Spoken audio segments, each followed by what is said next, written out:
Vous avez écrit un livre sur le cancer, alors. Oui, voilà, qui va sortir le 1er août, qui s'appelle « De la détresse à la vie », la traversée de 4 cancers. Voilà, donc c'est vrai que quand je dis 4, si j'avais un médecin devant moi, je lui dirais 3 cancers différents et sur l'un des cancers, une métastase. Voilà. Et c'est vrai que ce chiffre amène tout de suite à une attitude en disant « Mais comment se fait-il, Martine, que tu es encore en vie ?» Voilà, et je suis là. Et donc, à chaque cancer, j'avais, comment dire, quelques petits outils, comme bon, j'aime beaucoup la couture. On peut avoir une trousse à couture à côté de soi, un beau cadeau, toutefois sans savoir ni utiliser les aiguilles, ni le dé à coudre. Et avec la maladie du cancer, il y a quelques outils, encore faut-il les utiliser, et c'est surtout dans la tête. Hein. La peur de la mort, la peur de mourir, la peur de... Voilà, et le pourquoi moi. Pourquoi ça m'arrive? Et le premier est arrivé alors que j'étais enceinte d'un tout petit de 3 mois et demi de grossesse, et finalement, aujourd'hui, il a 26 ans. Et on m'a demandé d'avorter. Et ce garçon est magnifique, et, enfin comme les 4, comme chacun, hein, mais finalement, heureusement que sur ma route, j'ai eu des médecins qui m'ont dit, écoutez, on ne sait pas comment va évoluer ce cancer alors que vous êtes enceinte. Pourquoi il fallait que j'avorte? C'était pour permettre des examens lourds à faire. Et le bébé que j'attendais était en danger de fait de ces examens-là. Voilà. Et la maladie était grave statistiquement. Et bon, point à la ligne, c'était un mélanome malin. Et j'ai cheminé pendant 7 ans, terminé. Cette grossesse est extrêmement bien passée. Et tellement bien que j'ai totalement oublié que j'avais... Enfin, voilà, que j'avais été malade. Et encore, la maladie sous la forme d'un petit grain de beauté. Hein. Mélanome malin, c'est vraiment tout petit, c'est une tumeur minuscule, mais qui peut être très grave. Et 7 ans plus tard, bah, on est en 96 et on découvre une tumeur dans le sein. Voilà. Et ça, c'est un médecin qui me dit, mais Madame Charpigny, il n'y a aucun rapport entre le mélanome et le cancer du sein. Voilà. 2 ans et demi plus tard, une métastase du foie, grosse comme une orange. Et puis, quelques années plus tard encore, en 2007, découverte d'un cancer sur l'ovaire gauche. Voilà, donc là, l'anatomie pathologie a montré qu'il n'y avait aucun rapport entre le cancer de l'ovaire et le cancer du sein. Voilà pourquoi il y en a 3. Voilà. Et je suis là. Et vous êtes là, et qu'est-ce qui fait qu'aujourd'hui, comment vous vous êtes... quels ont été les traitements? Qu'est-ce qui s'est passé en fait durant toutes ces années et qui fait que vous êtes là, debout Comme Guillaume disait tout à l'heure, en fait il y a beaucoup de facettes j'ai envie de dire, à la manière de combattre une maladie. Hein. Alors, la première, je suis kinésithérapeute. Et j'ai l'amour du mouvement, et quand un kiné explique à un patient qu'il faut qu'il fasse tel type de mouvement, mais que le mouvement appris chez un kinésithérapeute ne va pas suffire, et qu'il faut que chez lui, il mette en pratique ce mouvement, qui est un mouvement qui va changer avec le temps, puisque la mobilité de l'articulation va être meilleure. Ayant appris à mes patients des tas de choses, je me suis dit, si toi tu mets pas en pratique ce que tu apprends au travers de la maladie, enfin il y avait quelque chose de paradoxal. Hein. Et de fait, la question majeure en fait, c'était comment réagir. Alors première étape, moi j'ai eu une chirurgie pour le mélanome malin, puis une seconde chirurgie pour le mélanome malin, ce qu'on appelle une exérèse complémentaire. Étonnamment, chaque cancérologue dit, vous savez, on fait une pastille de 5 cm autour du grain de beauté, mais en général on ne trouve jamais de cellules cancéreuses, donc, mais c'est le protocole. Voilà. La chance que j'avais eue, c'est que j'ai échappé une greffe de peau, parce que ce cancer de la peau était sur le ventre. Ayant eu 3 enfants déjà, j'ai une peau un peu élastique. Voilà, donc là, il n'y a pas eu besoin de greffe de peau. Mais derrière le cancer du sein, là, j'ai eu une opération, puis une radiothérapie. Et j'ai échappé, paraît-il, à une chimiothérapie. C'est vrai que la chimiothérapie, le mot prononcé, c'est la foudre hein, qui nous tombe dessus. Hein. Et là, je n'avais pas de chimio. Ouh là là, qu'est-ce que j'étais heureuse. Et 2 ans et demi plus tard, donc découvert dans le protocole de surveillance de cette métastase grosse comme une orange dans le foie. Et là, j'échappais pas à la chimio. Donc j'ai eu une chimiothérapie qui normalement était sur 4 mois et qui a été, parce que je réussissais très bien, sur 7. Donc ça, c'est très lourd aussi. Donc là, perte de cheveux, etc. Et étonnamment, j'étais suivie donc par un cancérologue qui n'avait pas tout à fait les réponses à ces questions. Il n'avait jamais vu une unique métastase dans le foie.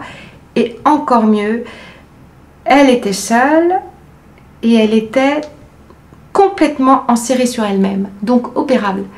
Elle n'était pas enchevêtrée dans les tissus du foie. Et je faisais partie des 5% de personnes opérables. Et j'ai donc eu, après la chimiothérapie, une intervention. Voilà. Donc, si je termine pour les histoires de traitement lourd, quand on a découvert le cancer de l'ovaire en 2007, j'étais face à un autre cancérologue, le premier étant parti à la retraite, qui était déjà abasourdi par ma propre histoire, et qui m'a dit « mais vous réagissez pas comme les autres ». Mais j'ai 3 traitements, moi. Le premier, on vous fait une chirurgie et on enlève tous les ganglions, l'utérus, les ovaires, etc. Et on fait une chimio derrière. Ou alors j'interviens autrement, et c'est un mot que les cancérologues n'aiment pas, parce qu'ils savent que pour le patient c'est très lourd à entendre. J'ai une chimiothérapie, alors, et puis la troisième c'était la biopsie d'abord, mais de toute façon le traitement était décliné encore de la même manière. Mais pourquoi pas démarrer par une chimiothérapie et une intervention en second. Et là, ayant, il faut le dire comme ça, ayant déjà vécu une chimio, je me suis dit, et je lui dis, vous savez, perdre mes cheveux, c'est pas si grave que ça. J'ai déjà ma perruque. N'empêche que j'avais caché, j'ai mis un temps fou à la retrouver, parce que je voulais plus de ça. Et là,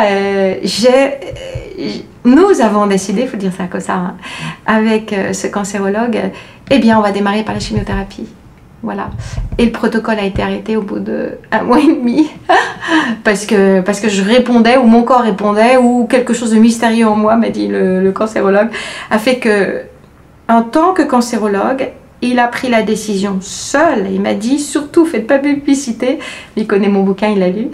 Car un cancérologue ne prend des décisions en protocole avec plusieurs. Ils sont plusieurs. Ils réfléchissent. Les cas sont uniques, même si les protocoles sont plus ou moins adaptés, il y a quand même un protocole. Hein. Et là, il m'a dit, écoutez, je ne vais pas vous intoxiquer plus que ça. Mes marqueurs avaient chuté. Et voilà. Et donc, j'ai été opérée après sur l'ovaire en question. On est en 2008 et nous sommes en 2016. Et voilà, je suis sans envie. Alors, il y a l'alimentation, parce qu'il faut quand même que je revienne à l'alimentation, et la phytothérapie pour moi. Ces effets secondaires, il n'y a pas d'études là-dessus, mais ça serait intéressant. Hein. En tous les cas, au vu de ce que je suis aujourd'hui, au point de vue de ma santé, oui, j'ai des effets secondaires qui sont toujours là, mais ils ont certainement été moindres, parce que j'ai suivi alors avec une docilité un traitement, donc ce traitement anticancéreux pendant 10 ans, je n'avais plus de blé. Je suis quelqu'un qui maintenant utilise de la farine d'épeautre. J'avais plus de lait de vache et plus de lait de chèvre. Maintenant, j'ai réintroduit le lait de chèvre. Pas 1 gramme de sucre rapide. Donc, ça veut dire qu'au niveau de l'alimentation, j'étais tellement sûre que c'était l'équivalent d'un traitement secondaire. Attention, c'est pas le traitement principal, hein, mais qui pouvait ne faire que du bien. J'avais je vais dire la force, quand on était invité avec mon époux, de venir avec mes petites boîtes. Eh bien, si j'étais invitée à dîner, je leur disais très clairement, écoutez, je suis dans ce que j'appelais des règles alimentaires assez sévères pour le moment. Je ne vais pas pouvoir manger avec vous. Ah, mais viens avec tes boîtes. Mais ça demande une sacrée volonté. Hein. Voilà, et c'est pour ça que c'est difficile de changer d'alimentation. Mais ça a été pour vous une solution et une façon de vous soigner vraiment en complément, bien sûr, oui. de tout le reste. Mais pour vous, ça a été vraiment une solution. C'était une solution avec un support phytothérapique.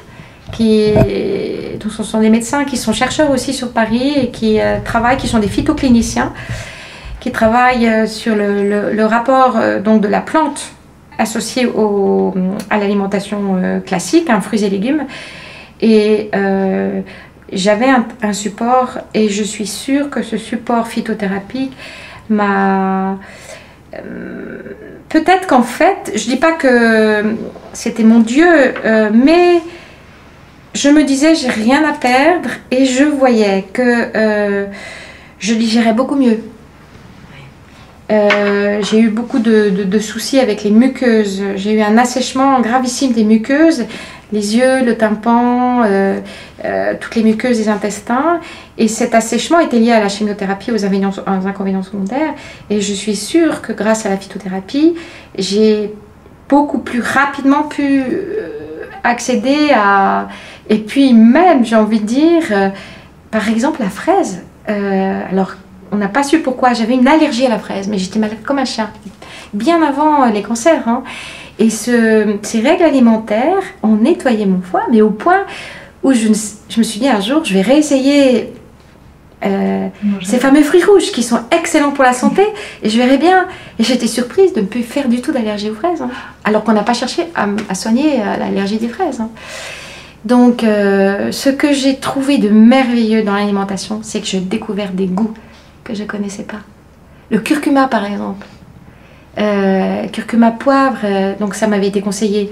Et j'ai vu que le docteur David Schreiber avait travaillé là-dessus. Donc, lui, il l'a vérifié aussi. Mais c'est jaune. J'aime beaucoup le jaune. C'est drôle. Donc, j'en ajoute partout maintenant. Je mets du curcuma partout. La couleur, je me suis rendu compte que le fait de changer mon alimentation, est-ce que peut-être que j'avais une habitude traditionnelle, et j'ai découvert des goûts nouveaux, des couleurs nouvelles, et j'ai joué avec ça pour me faire du plaisir, en fait. Me faire plaisir. J'ai découvert par exemple la nourriture asiatique, parce que voilà. Et au début, ayant 4 enfants, jeune âge, je voulais absolument pas j'ai envie de dire, c'était ma manière de manger. J'allais pas non plus leur changer la bonne quiche au lard du soir. N'empêche que ils mettaient je faisais des petits gratins. Et ils me disaient, maman, est-ce que je peux goûter? Et finalement, nos enfants, en fait, on mange beaucoup plus de fruits à la maison, on mange beaucoup plus de légumes. Les enfants ont appris, alors maintenant c'est des jeunes qui ont 31, 26, et je le vois. Et il y a un apport alimentaire qu'ils ont gagné, entre guillemets, au travers de mes règles alimentaires. Et peut-être qu'aussi la mondialisation des produits fait qu'on les trouve beaucoup plus facilement aujourd'hui. Et voilà. Donc il y a quelque chose de beau derrière, je trouve. Mais il a fallu du temps. Au début, c'était vraiment... J'ai une épée Damoclès sur la tête. Si je peux gagner 3 mois, tant mieux, pourquoi pas. Par contre, ce que je ne comprenais pas, c'est que le médecin qui me suit aujourd'hui, depuis 2005 quand même, j'entendais des conversations sur l'alimentation en consultation. On attend souvent en consultation, quelquefois à 1 heure, 2 heures. Mais vous vous rendez compte, il me demande d'enlever mes yaourts, mes produits laitiers, mais jamais je vais le faire. Et j'entendais ça. Je me disais, mais si elle savait qu'elle gagnerait quelque chose à ouvrir son regard sur une alimentation différente. Mais on ne peut pas changer, on ne peut pas obliger les gens à changer. Et j'ai compris quelque chose de... En fait, l'alimentation, c'est quelque chose d'extrêmement... ça vient de très loin. Ça vient de très loin, en fait. Une maman qui... Je souris, qui allaite son bébé, mais qui a l'habitude de manger dans le lait maternel. Il passe déjà des tas de choses. Et je pense que le goût se forme. Et il y a des personnes qui peuvent pas imaginer qu'elles mangeraient autrement. C'est comme ça. Donc vous avez gagné. Ah là, sur ce plan-là, j'ai gagné beaucoup d'autres choses, mais sur le plan Alors j'ai toujours aimé j'ai envie de dire jardiner, mais j'ai un rêve que j'ai toujours pas mis en pratique, si ce n'est sur des petits carrés, c'est jardiner, apprendre à jardiner.